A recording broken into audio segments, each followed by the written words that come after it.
지난주에 우리는 예수로 세워지는 교회에 대해서 함께 말씀을 나누었습니다.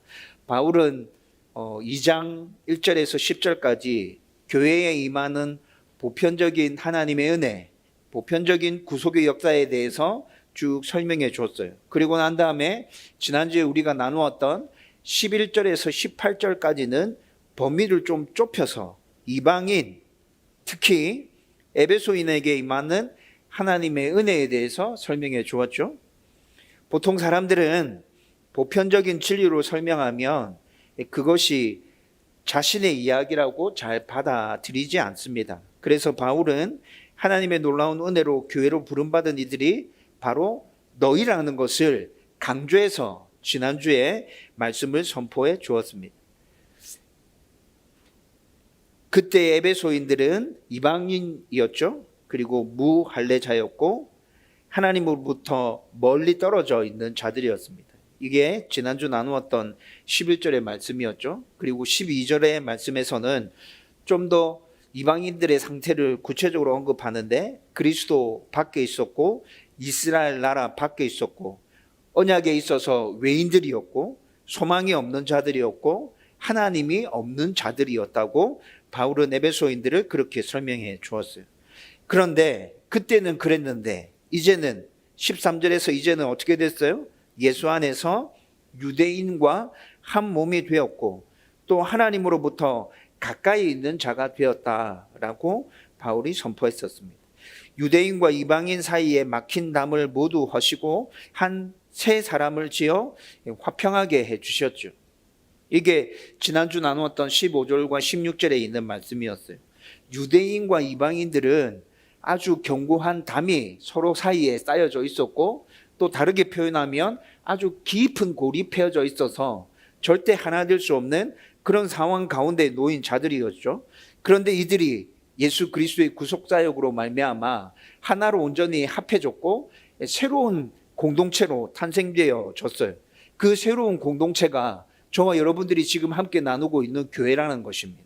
하나님께로부터 부름받은 성도들 교회, 그 교회가 바로 저와 여러분들이 유대인과 이방인을 뛰어넘어서 예수님께서 새롭게 창조해 내신 새로운 공동체라는 것이죠. 이것뿐만이 아니라 하나님과의 관계에 있어서도 온전하게 회복시키기 위해서 예수님은 십자가에서 모든 구속사역들을 감당해 주셨습니다. 이것이 지난주에 나누었던 16절과 17절의 말씀이었어요. 예수님이 십자가 구속으로 유대인과 이방인을 하나로 만드시고 그들만 하나로 만드시는 게 아니라 그들과 하나님 사이도 온전하게 하나로 만들어 주셨다.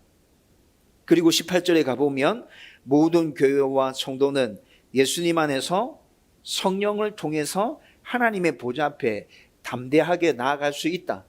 담대하게 나아가라. 그렇게 하기 위해서 하나님께서 예정하시고 선택하시고 예수님께서 십자가에서 구속을 담당하셨고 성령님의 인침과 보증이 너희들 가운데 임한 것이야. 바울이 지난주 말씀에서 에베소인들에게 특별히 이 구속과 관련된 복음을 자세히 이렇게 설명해 주고 있었습니다. 교회로 부름 받은 자가 누리는 이 은혜와 복은 여러분 에베소 교회 성도들만 누리는 게 아니라 오고 오는 모든 성도들, 저와 여러분들이 이 시대를 살아가고 있는 저와 여러분들이 똑같이 누리는 은혜라고 말씀드렸죠. 그리고 이 땅의 모든 교회와 성도는 예수님을 통해서 이렇게 온전한 교회로 세워져 가고 온전한 교회로 세워지면서 하나님께서 우리에게 부으시는 그 평안을 누리고 경험하게 될 것입니다. 이 모든 은혜와 복이 먼저 나에게 임했다. 우리 교회 가운데 임했다. 라는 것을 확신할 수 있었으면 좋겠습니다. 그리고 여러분들 스스로 교회로 세워져 가고 다음 교회를 온전한 교회로 세우고 그리고 여러분들이 살아가는 그 삶의 현장 가운데서 주위에 있는 많은 사람들도 교회로 세우기 위해서 열심히 노력하는 저와 여러분들 되기를 주님의 이름으로 축원드립니다. 여러분 오늘은 모든 성도와 함께 지어져 가는 교회에 대해서 여러분들과 말씀을 나누려고 합니다. 이제 바울은 19절에서 오늘 우리가 읽었던 22절의 이 본문 말씀으로 에베소 2장의 설명을 마무리 지으려고 합니다.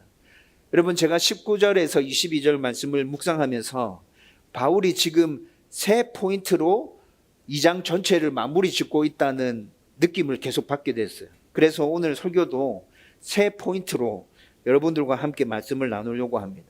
여러분, 바울이 지금 2장의 설명을 마무리 짓는데 세 개의 포인트로 이 마무리를 짓는다 말씀드렸습니다. 첫 번째 포인트는 이 세상의 모든 성도는 하나님의 백성이며 주 안에서 한 가족이라는 것입니다. 19절 말씀에 나타나요. 여러분, 19절 말씀을 쭉 읽어보면 권속이라는 단어가 등장하고 있어요. 이 권속이라는 단어를 사전에서 찾아보면 자기 집안에 딸린 식구라는 의미를 가지고 있습니다. 자기 집안에 딸린 식구. 또 다른 의미로는 아내를 낮춰서 부르는 말이 권속이래요. 아내를 낮춰서 권속이라 한답니다. 여러분, 사전에 나타나는 이 권속의 의미대로라면 이 권속은 누구를 가르치는 거예요? 한 집안 안에 있는 가족들, 한 식구를 가르치는 거죠. 그리고 19절에서 바울은 너희는 외인도 나그네도 아니요 오직 하나님의 백성이며 권속이라고 그렇게 이미 선포하고 있습니다. 하나님의 백성이다 너희는. 너희는 하나님의 권속, 하나님의 가족들이다. 이렇게 선포하고 있다는 것이죠. 여러분, 그런데 19절 말씀을 쭉 묵상하면서 제 눈에 들어온 아주 특별한 단어가 하나가 있었습니다. 어떤 단어일까요? 여러분, 19절 말씀 전체를 쭉 읽어보면 시민이나 권속이라는 단어에 힘이 실려져 있습니다. 그렇죠? 근데 제 눈에 들어온 단어는 시민이나 권속이라는 단어가 아니었습니다. 이제부터라는 단어입니다. 여러분, 19절에 분명히 그러므로 이제부터 이렇게 시작하고 있죠. 이제부터라는 단어가 왜 저한테 의미 있게 다가왔을까요? 왜냐하면 지난주에 나누었던 말씀과 연결지어 보면 여러분 이 답을 금방 찾아낼 수 있어요. 지난주에 11절과 12절에 그때에 라면서 에베소 성도들의 모습을 쭉 설명했어요. 구원받기 전 그때에 너희들은 이런 모습이었어. 설명했죠. 그리고 난 다음에 13절은 또 어떻게 설명합니까? 이제는 라고 해서 구원받고 난 다음에 에베소인들이 구원받고 난 다음에 어떤 모습이었는지에 대해서 이제는 이라는 단어를 시작하면서 쭉 설명해 주었어요. 그리고 난 다음에 지금 오늘 말씀 19절에서 이제부터 라고 말하고 있습니다. 여러분, 종합해서 정리해서 말씀드릴게요. 지난주에 들었던 말씀과 오늘 이제부터 이어지는 말씀 쭉 연결해서 그때에 그들은 그리스도와 이스라엘 밖에 있었던 자들이었습니다. 언약의 외인들이었습니다. 소망이 없었습니다. 하나님이 없는 자들이었습니다. 그런데 그들이 구원의 은혜를 누리게 되면서 이제는 유대인과 한 몸이 되었습니다. 하나님과 화목해져서 평화를 누리는 자들이 되었다는 것이죠. 여러분, 이것이 지난주에 나눴던 이야기죠. 그래서 바울은 결론적으로 선포합니다. 이제부터 너희는 외인도 나그네도 소망 없는 자도 하나님 없는 자도 아니다. 너희는 하나님의 백성이며 하나님의 가족이며 하나님을 아버지라 부를 수 있는 하나님의 자녀이다. 여러분, 오늘 말씀에서 바울은 첫 번째 포인트에서 이걸 지금 선포하고 있는 것이에요. 바울은 지금 교회로 부름받은 구원받은 에베소인들이 하나님의 백성이며 한 가족이 되었음을 이렇게 설명하고 있는 것이라고요. 여러분, 이를 좀 더 이해하기 쉽게 설명해 드리면 에베소인들 뿐만이 아니라 모든 성도들에게 바울은 지금 이렇게 선포하고 있는 것입니다. 제가 바울의 흉내를 좀 내보겠습니다. 바울이 지금 여러분들 앞에 서 있다면 오늘 말씀을 읽고 난 다음에 바울은 이렇게 선포하는 것일 거예요. 예수 안에 있는 모든 성도들이요, 이제 당신들은 이방인도 나그네도 손님도 아닙니다. 더 이상 교회로 부름받은 성도는 하나님과 그분의 사랑과 은혜에 대해서 이방인이 아닙니다. 하나님과의 연합과 또 담대히 그분의 은총의 보좌 앞에 나아가는 것에 대해서 이방인이 아닙니다. 예수님의 지혜, 거룩함, 선하심, 가르침과 그분이 이루어 놓으신 모든 사역의 혜택을 누리는 것에 대해서 여러분들은 이방인이 아닙니다. 모든 성도의 보증이시며 교사이시며 위로자이신 성령의 인침과 내주하심에 대해서 여러분들은 이방인이 아닙니다.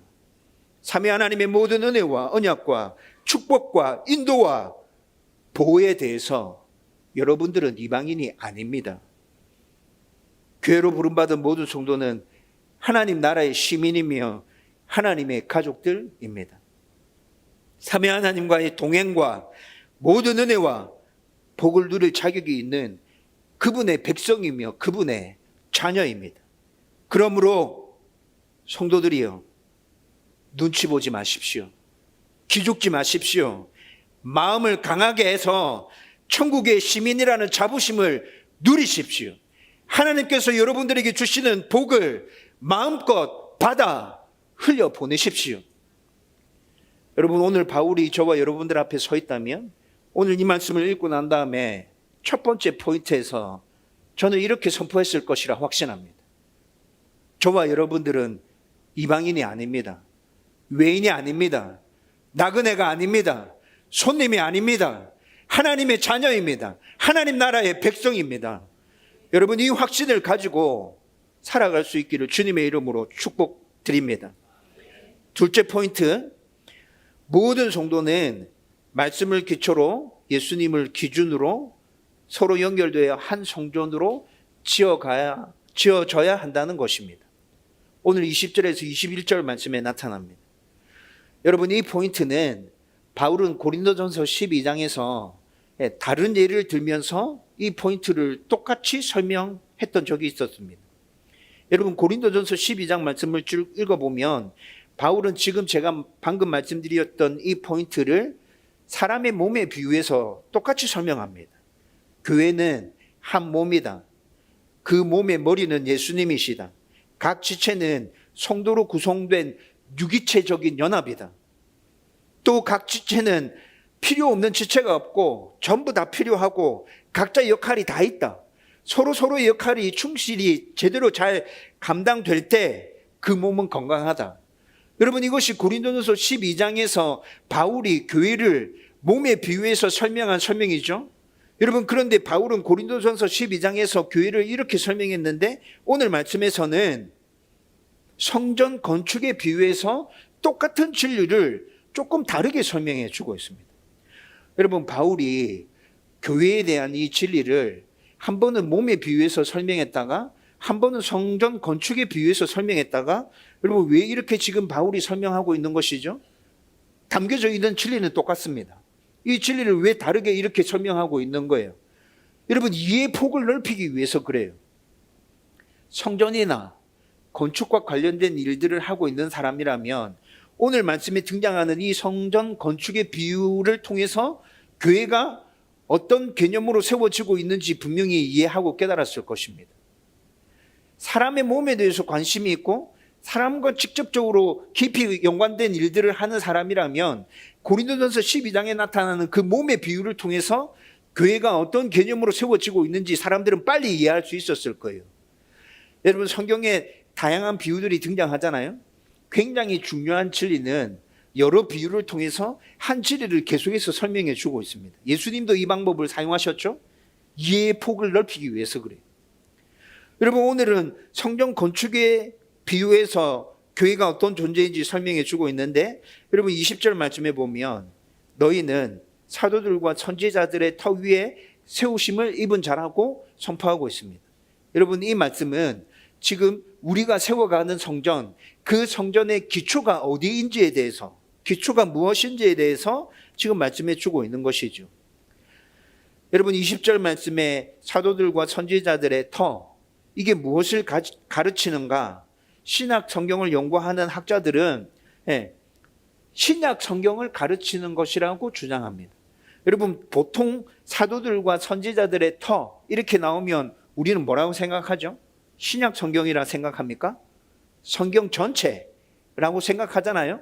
그런데 이 말씀을 연구하는 학자들이 이 말씀은 분명히 신약 성경을 가르치는 거야 라고 해서 성경의 신약 부분을 한정시켜서 얘기하고 있다고요. 왜 그렇게 얘기할까요? 이렇게 얘기하는 충분한 근거가 있겠죠. 먼저 첫 번째 드는 의문은 사도들과 선지자들이라고 했는데 선지자들은 목사님 구약에 나오는 거잖아요. 그러면 구약 성경 전부 다 얘기하는 거 아닌가요? 라는 생각이 들 수 있습니다. 그런데 사도행전 13장 1절, 15장 32절, 에베소서 4장 11절 이런 말씀들을 찾아보면 신약에도 선지자의 직분을 가진 사람들이 있었습니다. 안디옥 교회에 선지자들이 있었습니다. 누가와 실라도 선지자라고 불렸습니다. 하나님께서 신약 교회에 주시는 은사들 중에 선지자의 은사가 있습니다.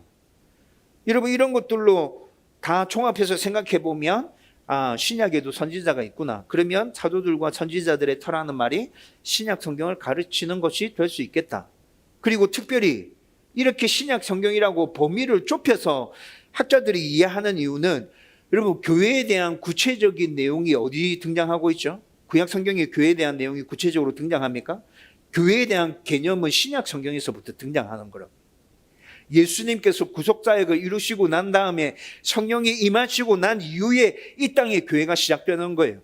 그래서 성경을 연구하는 학자들이 지금 사도들과 선지자들의 터라는 말은 성경 전체를 가르치는 것처럼 보이지만 이 말씀은 신약 성경을 말하고 있는 것이야 라고 주장한다는 것이죠.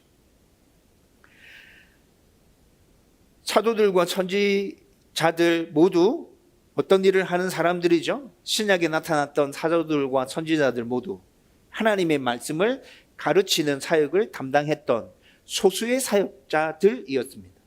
선지자들이 굉장히 많았던 게 아니에요. 사도들은 기껏해야 몇 명입니까? 12입니다. 사도들은 기껏해야 12이라고요. 여러분 이렇게 소수의 사역자들, 그런데 신약의 사도들과 신약의 선지자들도 구약의 선지자들과 마찬가지로 여전히 하나님의 말씀을 가르치고 선포했던 자들이다. 결국 이 말씀은 무엇을 얘기해 주는 거예요? 성도가 함께 지어가야 할 교회는 교회에 대한 말씀이 기초가 되어서 그 위에서 세워져 가야 된다는 것을 분명하게 말씀해 주고 있는 것이라고. 여러분 마태복음 7장에 넘어가 보면 반석 위에 지은 집과 모래 위에 지은 집에 대한 비유의 이야기가 나타납니다. 여러분 마태복음 7장에 나타나는 반석 위에 지은 집, 모래 위에 지은 집 똑같죠? 성도가 지어야 되는 교회, 반석 위에다가 지어야 된다. 그런데 그 반석은 무엇을 얘기하는 거예요? 하나님의 말씀을 얘기하는 것이잖아요. 여러분 하나님의 말씀 위에 성전이 지어질 때 저와 여러분들, 교회인 저와 여러분들이 하나님의 말씀 위에 굳건하게 설 때 교회는 흔들림이 없습니다. 성전은 무너지지 않습니다.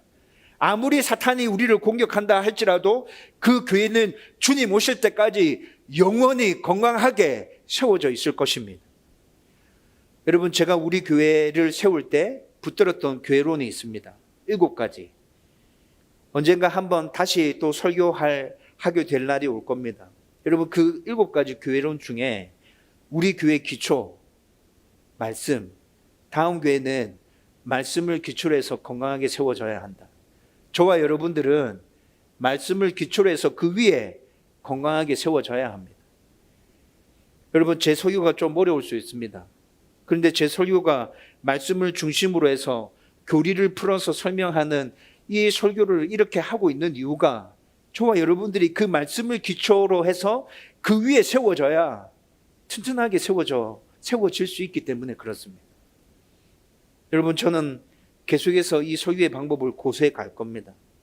여러분들이 힘들고 어렵다 하더라도 될 수 있으면 최대한 쉽게 설명하기 위해서 제 나름대로 준비하고 노력할 것이고, 그런데 말씀 그대로 여러분들 가운데 선포하면서 저와 여러분들이 함께 그 말씀 위에 굳건하게 세워져 가기를 주님의 이름으로 축원드립니다. 그리고 난 다음에 성도가 함께 지어가야 할 교회의 모퉁이 돌 기준은 바로 예수님이 되어야 합니다. 여러분 오늘 우리가 읽었던 20절과 21절 말씀에 이것에 대해서도 설명해 주고 있어요.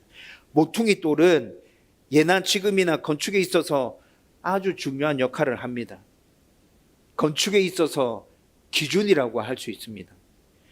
여러분 모퉁이 돌의 중요성, 제가 설교를 준비하면서 건축과 관련된 일들을 하는 사람들 그 사이트들을 막 찾아다니면서 모퉁이 돌에 대해서 지금 현대 건축하는 사람들은 어떻게 얘기하는지 좀 찾아봤거든요. 그런데 옛날이나 지금이나 변한 것이 없습니다. 두 가지를 말씀드리면 모퉁이 돌 지금도 중요하다. 왜? 구조적인 안정성 때문에 그렇다. 모퉁이 돌은 건축물의 구조적 안정성을 제공하는 데 있어서 굉장히 중요한 역할을 한다. 건축물의 각 모퉁이, 모서리와 이 연결되어 있는 이 부분들이 외부의 압력이나 부하에도 건축물이 안정적으로 유지될 수 있도록 버텨준다. 여러분, 이것이 현대 건축하는 사람들의 설명입니다.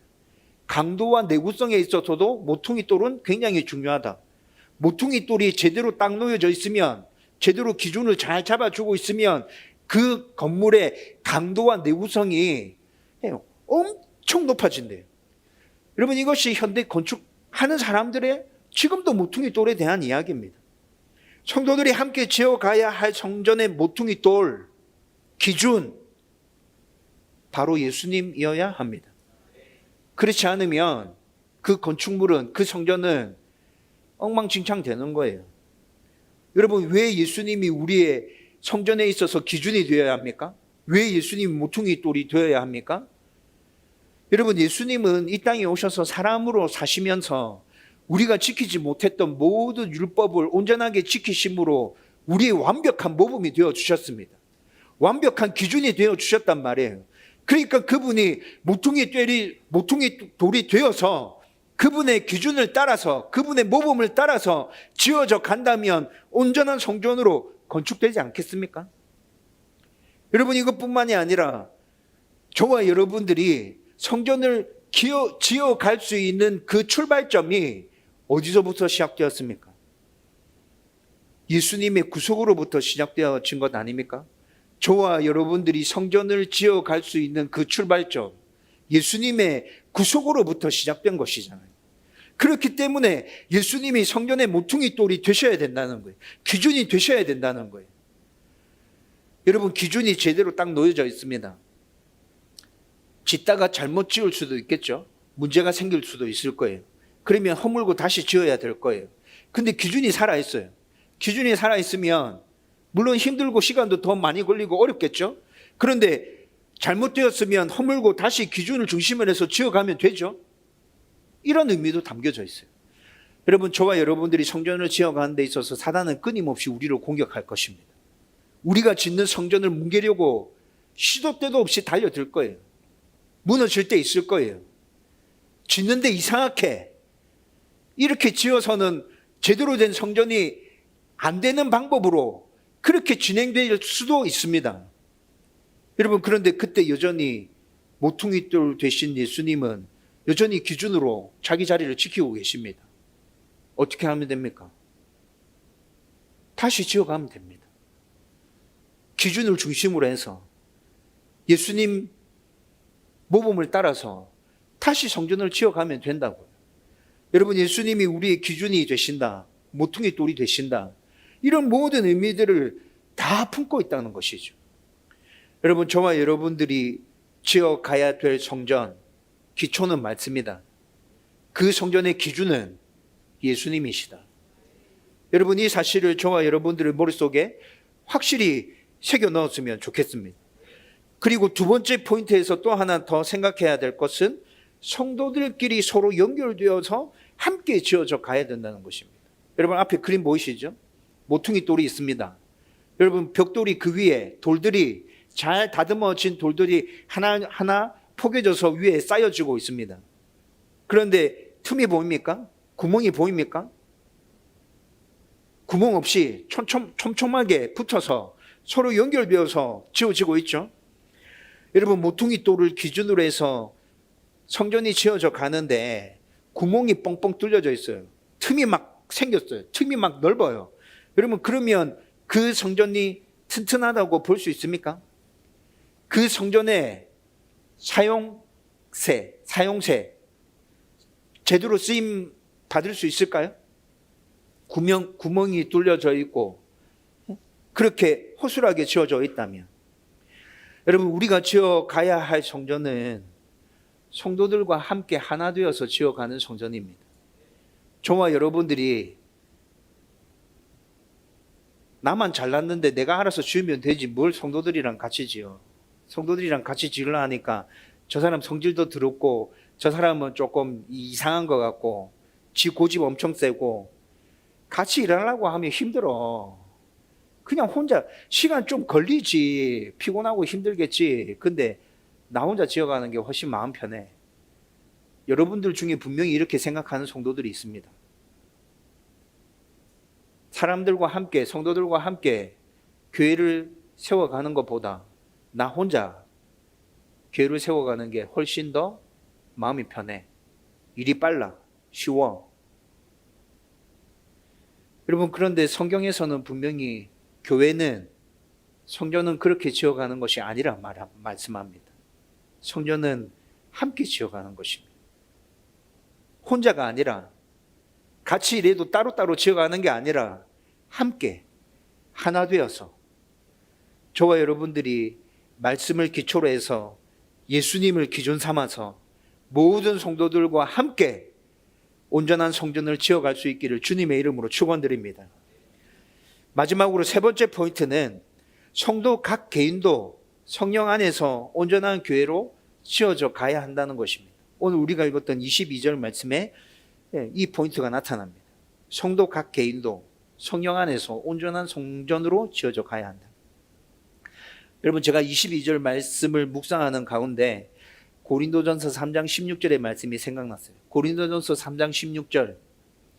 성도는 성령이 거하시는 성전이다. 너희 안에 성령이 거하신다. 그러니까 너희가 성전이야. 성령 하나님이 너희 안에 계시잖아. 여러분, 이것이 고린도전서 3장 16절의 말씀이라고요. 여러분, 이 말씀을 고린도전서 3장 16절의 말씀과 연결지어서 묵상하면서 또 정리되어지는 것이 하나 있었습니다. 뭐가 정리되어졌냐? 방금 전에 나누었던 그 두 번째 포인트, 말씀을 기초로 해서 예수님을 모퉁이 돌 삼아서 함께 지어져 가야 된다. 이것은 공동체 교회, 다음 교회, 세계로 교회, 호산나 교회, 이 교회 전체 공동체를 향해서 주시는 바울의 마무리 포인트 말씀이었구나. 세 번째, 지금 세 번째 저와 여러분들이 나누고 있는 이 포인트는 개개인의 교회에게 주시는 교훈이구나 라는 것이 정리되어졌다고요. 여러분, 저는 제가 묵상한 것이 지금 현재로는 아직 틀린 걸 발견하지 못했어요. 맞다 생각합니다. 공동체 교회도 건강하게 세워가야 되죠. 그렇죠? 여러분, 그런데 공동체 교회만 건강하게 세워지면 끝입니까? 그 공동체 교회를 이루고 있는 저와 여러분들, 개개인들, 성도 한 사람 한 사람, 여러분, 그들이 먼저 건강하게 서야 공동체 교회도 온전하게 서는 거잖아요. 성도 개개인이 먼저 온전한 성전으로 서야 그 성전, 개개인들이 모여있는 공동체 교회도 성전으로 제대로 서는 것 아닌가요? 여러분, 이를 더 쉽게 설명하면 저와 여러분들이 성전을 짓는 재료라고 생각하시면 빨리 이해됩니다. 앞에 나왔던 그림 봤잖아요. 예수님이 모퉁이돌 되셨죠? 그 다음에 그 위에 다듬어져 있는 돌 하나하나가 쌓여졌습니다. 그 돌 하나하나가 바로 저와 여러분들이라고. 성전을 지을 때 재료가 제대로 잘 준비되어 있으면 일이 빨리 진행될 거예요. 재료가 제대로 잘 준비되어져 있으면 빨리빨리 수월하게 그렇게 진행될 겁니다. 그렇죠? 반대로 재료가 잘 준비되어져 있지 않습니다. 벽돌이 시원찮습니다. 불량입니다. 그러면 어떻게 해야 되죠? 그 벽돌 만드는 것부터 다시 시작해야 돼. 네, 시간 엄청 걸려. 우리의 에너지가 낭비돼. 모든 성도가 함께 지어가야 할 성전은 성도 개인이 자신을 온전하게 지은 성전, 그 재료가 반드시 꼭 필요하다는 것입니다. 따라서 성도는 각자 자신을 온전한 성도로 세우기 위한 노력도 끊임없이 해가야 한다는 것이죠. 함께 모여있는 교회만 건강하게 세워가는 것이 아니라 개인 교회, 나 자신, 나부터 먼저 온전한 교회, 온전한 성전이 되어야 우리는 함께 모인 건강한 공동체 교회를 세워갈 수 있다는 거예요. 저와 여러분들이 이 부분에 대해서도 분명하게 확신을 가지고, 그리고 이 부분을 가슴에 새기고 각자를 온전한 교회로, 성전으로 세워갈 수 있기 위하여 노력하기를 주님의 이름으로 축원드립니다. 그렇다면 성도가 자신을 온전한 성도로 세우기 위해서 필요한 노력은 뭘까요? 저와 여러분들이 해야 될 노력은 뭡니까?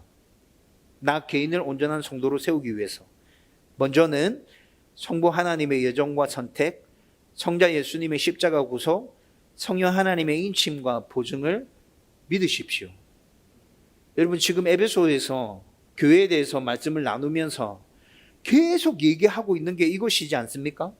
저와 여러분들이 교회로 부름받았습니다. 어떻게 부름받았습니까? 하나님의 선택과 하나님의 예정하심이 있었어요.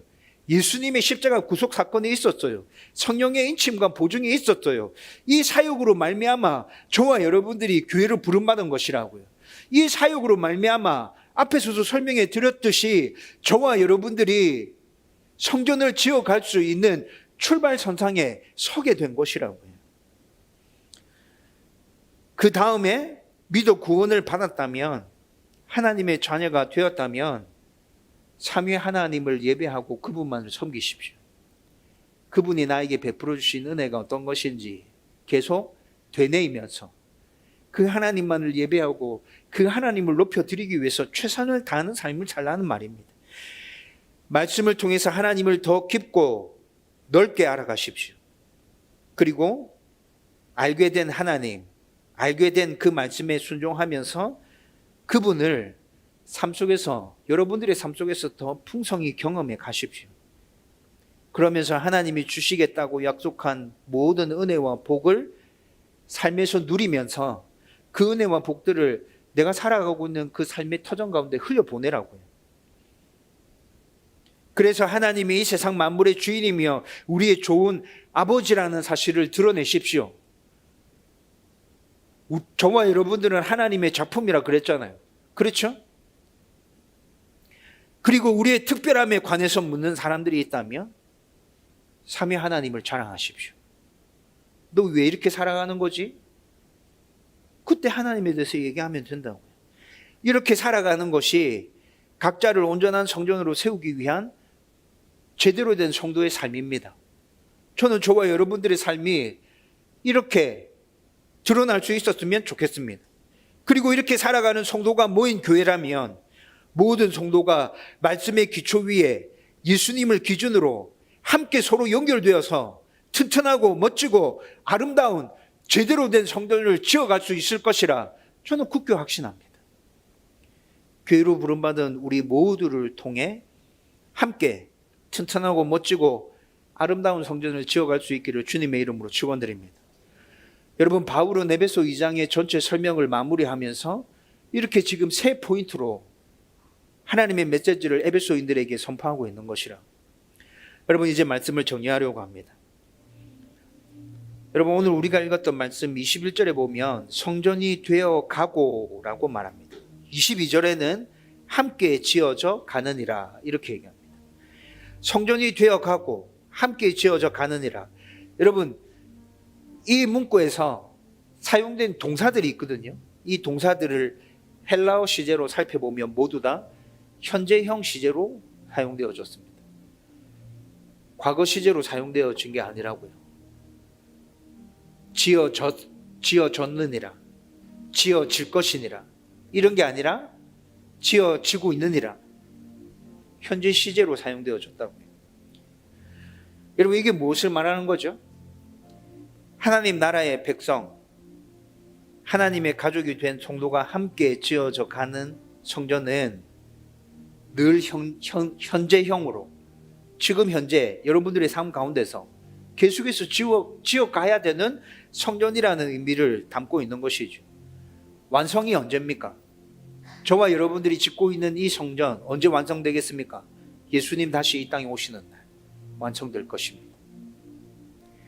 저와 여러분들이 죽어서 천국 가면 일단 우리가 하는 그 성전 지음은 1차적으로 마무리되겠죠. 그런데 그것이 완성이 아니라고요. 우리는 끝났지만 우리 이후에 누군가 다른 신앙인들이 계속해서 그 성전을 지어가고 있을 겁니다. 예수님 다시 오시는 날 그 성전은 마무리되어질 겁니다.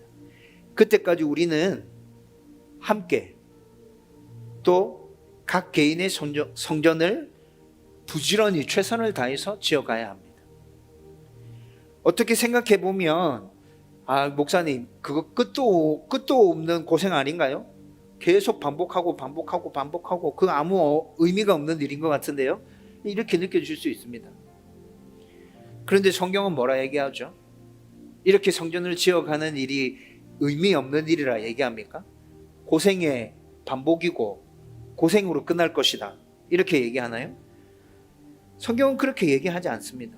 우리가 지어가는 성전, 그 일에는 분명히 끝이 있다. 그리고 그 일은 고생이 아니고 너희들에게 반드시 축복이 되는 일이다. 영원한 가치를 지닌 일이야. 그래서 절대 포기하면 안 돼. 여러분, 성경이 우리에게 얘기해 주고 있는 것은 이것이죠. 그리고 이 일을 진행시키기 위해서 삼위 하나님은 이미 당신의 모든 것들을 다 여기에다가 쏟아 부으셨습니다. 자신의 생명까지도 다 갈아 넣으셨단 말이에요. 여러분, 하나님께서 자신의 모든 것들을 다 쏟아 부어 넣으셨다면 우리는 더 망설일 필요가 있습니까? 성도들이 함께 성전을 지어가는 이 일들을 위해서 하나님이 당신의 모든 것들을 다 쏟아 넣으셨는데, 여러분, 이 상황에서 지금 우리가 무슨 생각을 더 해야 되고 무슨 고민을 더 해야 됩니까? 하나님이 이미 당신의 모든 것들을 거기다가 다 쏟아 부으셨다면, 여러분, 저와 여러분들은 생각할 필요 없어요. 고민할 필요 없어요. 하나님이 지어가라 말씀하시는 그 성전, 성도들과 함께 열심히 지어가면 됩니다. 그러면 끝날에, 마지막 날에, 마치는 날에 하나님께서 우리 가운데 엄청난 상급과 은혜와 복들을 부어주실 것입니다. 저는 하나님 앞에서 그 은혜와 그 복들을 저와 여러분들이 받아 누렸으면 좋겠습니다. 여러분, 함께 최선을 다해서 하나님이 주인이신 교회, 하나님이 주인이신 성전 지어가십시다. 그리고 여러분들 각자 개개인 하나님이 주인이신 교회로 세우기 위해서 말씀을 붙들고 여러분들 각자 할 수 있는 최선을 다해서 몸부림치며 나가십시다. 분명히 하나님께서 우리 가운데 은혜 주시고 우리 가운데 역사하시는 것 경험할 수 있을 것입니다. 그 은혜가 저와 여러분들 가운데 넘쳐나기를 주님의 이름으로 축원드립니다.